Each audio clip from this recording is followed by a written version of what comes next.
everyone and welcome back to my channel. I hope you're having a really beautiful day today. So as you can tell by the title, today I'm going to be making 25 lessons that I've learned at 25. So let's begin. First thing is to understand myself before anything else in the world. I think it's really important to know how I function, how I want things done in my life, what my expectations are of myself and what my boundaries are. And this is important for me to know whether I'm going into a new job or with my relationships and friendships that I have already. The second thing is that I'm never going to get this moment ever again. So having this reminder does help me appreciate every single thing I have in this moment, no matter what's going on. Just knowing that this moment is never ever going to happen again, it kind of makes it a little bit easier to accept everything that's going on and see the good and see the light in that situation. And the third one is to travel and explore right now. Growing up, I always used to think I have to have the perfect people to be going traveling with, and I have to make sure I have the perfect outfits planned and the perfect hotel, the perfect itinerary. And part of me even thought, I'm not going to go traveling until I have the perfect set of suitcases. And it just makes me laugh because it's so silly to kind of put so many expectations on something as simple as traveling. And I always recommend to everyone to just go and do it. Don't think twice about making things perfect. Number 4 is to not spend time with people who don't match my energy. So going back to the first point, once you set your standards, once you set your boundaries, keep them strong and don't let people who are not going to help you grow or give you a sense of joy into your life, and keep those walls strong because you need to protect your own energy. And number 5 is to create a balance. So if you've seen my previous video where I'm planning the month of November, my aim for this month is to have more of a balance, to incorporate more things that I enjoy and take it a little bit slowly. I also have another video on intentional slow living, so I'll leave those linked in the description box below and you can check those out if you want to know more. Number 6 is discipline. Discipline to me is the strongest form of self-love, and that has been a huge lesson in itself. Before, discipline used to sound like a really scary thing because it just reminds me of not having control over your life and you have to do X, Y, and Z in this order at this time, and that's what life was going to be like. And that to me isn't something that makes me happy. It's not something that I would particularly enjoy, following a really strict routine like that. So now that I've learned that discipline is actually a huge form of self-love, and if you want to achieve something in life, you need that discipline in order to make yourself feel fulfilled and happy. So number 7 is to love myself unconditionally. I think it's really important to learn how to love myself before I can start to love others unconditionally too. I've mentioned this in my self-care series that unconditional love is something that I've really been working on, and I think it's so important, especially when it comes to yourself. No matter what things you've done, it's really important to kind of forgive yourself for your past. I've been working on forgiving myself for everything from the past and letting things go, so I can truly be at a state where I do unconditionally love myself, so I can continue to give love to others. Number 8 is that it's okay to slow down. So it's okay to not complete everything on your list. The world isn't going to end. I think this is something huge because I've always been a big fan of lists, and I still am, don't get me wrong, I still love them to be productive, but the expectations that I put on myself with the lists, I'm learning to let go of them. If I don't finish everything on my list, I don't beat myself up for it. The next one is actually a quote by Young Pueblo, and it's, "True power is living the realization that you are your own healer, hero, leader." I really like this quote because it's a really nice reminder for me that everything I want to ever achieve in my life, I am capable of doing it all by myself. Of course, help is always great, but this reminds me that I'm able to heal myself, I'm able to save myself from situations because all of the answers are within me, and I'm also able to make these decisions because, again, all the answers are within me. And knowing that just increases my confidence in life in general and just makes me feel more loving towards myself as well. The next one is also another quote, but I can't find who said it. So if you do know who says this quote, please leave their name in the comments below. That'd be great. People don't respond to words or actions. They respond to the energetic charge of those words and actions. And I really love this one because I've been in so many situations where I've seen the effect of people responding to my energy of the words. It doesn't matter what I say, but if I'm not feeling confident with what I'm saying, people don't listen to it. So because I've experienced that, I really feel that this is a huge lesson for me, and it's something that I take into consideration when I'm talking to people in general as well. The next one is to just trust the journey of life and accept that every single thing that's going to happen is not going to be in your control. Recently, I've been reading and learning a lot about how spiritually we need to make sure we are very detached from this life, because that sense of control is only going to damage you and cause more harm when we try to think that we're in control of this life. Whereas when we accept every single thing that happens, then I truly believe that that helps you live a more free and happier life. The next one is to be patient. I'm trying really, really hard to kind of take things slow and accept that things will take time. We live in such a fast-paced society that my mind kind of just expects everything to fall into place within a certain time period, but learning how to be patient and again leave it all in the hands of the universe, just being patient and accepting that things will happen when they're meant to happen. The next one is to do the best I can, and I feel like this is very personal because I am the queen of procrastination and I can get very lazy sometimes. Recently I've been falling into the trap of thinking that, oh, today I'm going to be lazy, but it's a self-care day, I'm just going to chill and do nothing.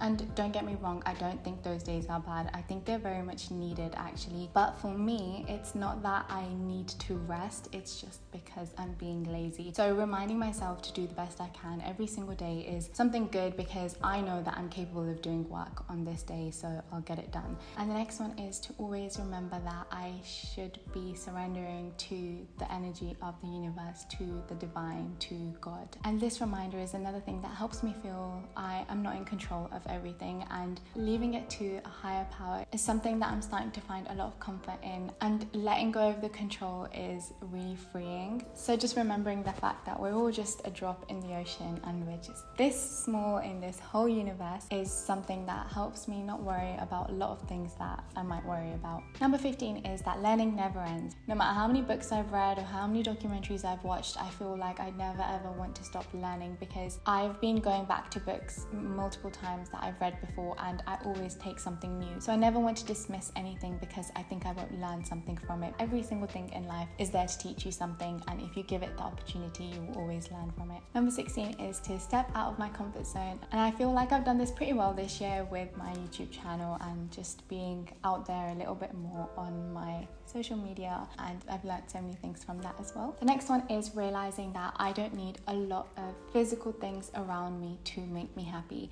and I've made a whole video on how to live a meaningful, minimal life, and I'll leave a link to that in the description box as well. The next one is to have more gratitude for every single tiny thing that I have in my life. But I feel the things that I'm grateful for have started to become a little bit generic because I'm not thinking about it as much, whereas right now, just the fact that I am able to breathe and I have eyes and I'm able to communicate, and in this moment there's so much to be grateful for. So I'm just trying to be more mindful and pay more attention to all of the things that I have that I am grateful for. Next is to do more of what makes me happy. So I've mentioned that I want this month to be more of a balanced month, and that goes hand in hand with doing more of what makes me happy. I want to have more of an outlet for creativity, go out a little bit more, so that's what I'm going to be focusing on this month. And the next one is just knowing that there is no good and no bad. And again, this is a bit deeper because I've learned that of course there needs to be a balance of everything that we see as good and everything we see as bad, but realistically that just makes everything perfect. We create these judgments of thinking that, oh, that's a bad situation, and I still do this, and it's something that I'm trying to practice as well. Every single thing is in the hands of the universe and of the law of nature, so why do we think that something happens is bad and let it impact us negatively when that's just the way it is? And this has been a really hard thing for me to get my head around, because it's very difficult to realize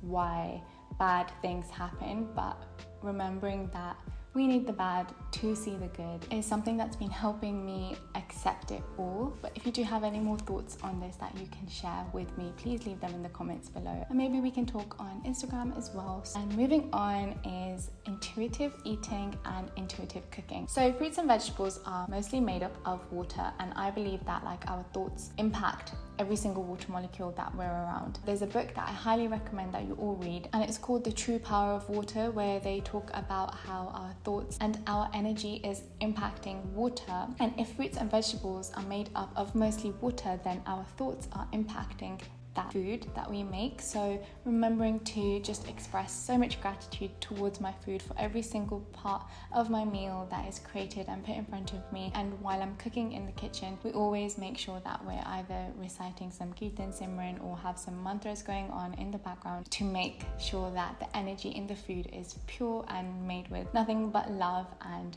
positivity. And the next one is to slow down. So I have made a whole video on this, and just to keep this shorter, I will just leave that in the description box. So if you want to know how and why I want to live a slower life, then you can check that out. Number 23 is knowing that my blessings are your blessings and your blessings are my blessings. I think we all fall into the trap of comparison and thinking, why do people have more success or more joy in their lives and why don't I have that? But going back to realizing that we are all part of one energy just helps me not compare myself to somebody else, because their success is my success because we're all one. And again, going deeper into that, just realizing the fact that we have to be more of a loving community just with every single person that we come across, because I believe that's who we are meant to be as human beings, and certain parts of society have influenced us in a bit of a negative way. So taking back that control and kind of going back to the whole love yourself unconditionally and love everybody else unconditionally is something that, again, all ties in with everything that I've learned. So remembering that when someone around you is blessed with success and joy and happiness, that it is for you as well. Number 24 is to practice tuning my thoughts to a higher frequency. I know this might sound a bit foreign or a bit different because we don't usually speak in the way of thinking in a higher frequency, but this is just something that's incorporated into your life when you start to be more mindful of not only that the things that you're saying to other people, but the things that you're thinking about at the same time as well. And then tapping into your subconscious mind and realizing what you're truly feeling about a certain situation. For example, we might see someone who we think looks really amazing and we can compliment them and say their outfit looks great, but there might be something inside us that can start to think that, why do they look that way? Why don't I look that way? And we go into this trap of comparison and just being a bit jealous about something that somebody else has. So it's these thoughts that you need to kind of build up to a higher frequency to make sure that what you're saying is aligned with what you're truly believing. The next one is to be my true authentic self. I'm not gonna lie, this is not easy for me to do because it's so easy to just do what everyone else is doing and make sure you look the way that everyone else is looking. So having that constant reminder to be authentic and to always be real is really, really important to me, because now I'm starting to see how it's impacting so many people in such a good way, and I want to continue doing that. I also believe that if we're not being our authentic selves, then we might attract people who are not meant for us. For example, if I'm pretending to live a life that I don't actually live, people who are attracted to that life will come into my life, and if that life isn't really mine, then those people don't really belong in my life. I hope that makes sense, but it's a nice reminder for me to remember that people who are not supposed to come onto my journey won't come onto my journey if I continue to be truthful with the way that I live my life. And with that being said, I'm going to wrap up the video. Thank you all so much for watching and just being a part of my internet family. I've met so many amazing people and I'm truly very, very, very grateful for that. Don't forget to subscribe if you want to see more videos, and I will see you next time. Bye.